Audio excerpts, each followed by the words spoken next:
السلام عليكم ورحمة الله وبركاته. أهلا بكم. 7 أحلام يراها كل مسحور، فأنت إذا رأيت واحد منها وتكررت عليك الرؤية فأنت في الغالب مصاب بالسحر. أول هذه الرؤى وأخطرها هي رؤية المقابر، كأن ترى نفسك تأتي بين المقابر، تروح وتجيء ولا تستطيع الخروج منها، أو تطير فوقها، أو تحفر أو تبني قبرا، أو ترى نفسك حبيس داخل القبر. كل هذه الرؤى تدل على أن صاحبها مسحور بسحر المقابر. الرؤية الثانية هي رؤية الأماكن المهجورة والخربة، والأماكن القديمة والمظلمة، وكل مكان موحش أو مخيف، سواء كان ذلك المكان معلوم أو مجهول للرائي. فإذا رأى أنه منقبض من ذلك المكان ويكاد يختنق، لا يستطيع التنفس، كل ذلك علامة على أن الرائي مسحور.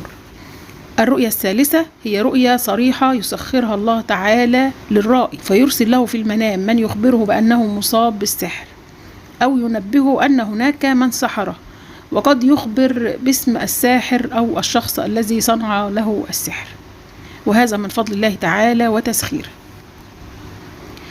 الرؤية الرابعة رؤية النجاسات بكافة أنواعها في المنام، مثل البول والدماء أعزكم الله، فترى أن الدم مسفوح أو البول على عتبة بابك أو غير ذلك من النجاسات أو أي شيء قذر، لأن كلها من الأمور التي يعمل بها السحر.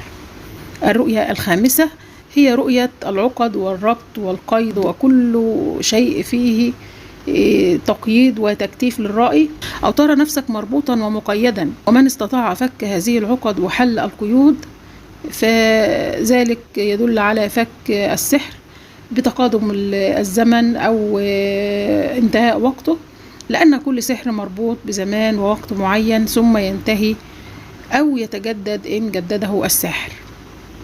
الرؤية السادسة هي رؤية التيه والضياع، وعدم القدرة على الخروج من مكان ما، أو الوصول إلى المكان الذي يريده الرائي ويستيقظ وهو على هذا الحال.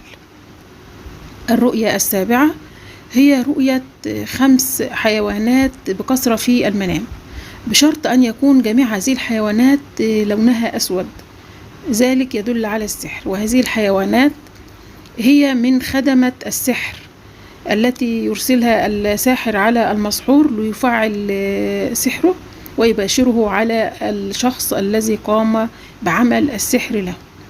وهذه الحيوانات 5 هي الثعبان الأسود، الكلب الأسود، القط الأسود، الأسد بشرط أن يكون لونه أسود، كذلك القرد وهو خادم ضعيف. فإذا رأيت كلب ينبح عليك أو أسد أو شيء من هذه الحيوانات يحاول إيذائك أو افتراسك أو يهاجمك في المنام، فذلك من علامات تدل على أن الرائي مصاب بالسحر أو عمل له سحر. هذا والله تعالى أعلى وأعلم، والسلام عليكم ورحمة الله وبركاته.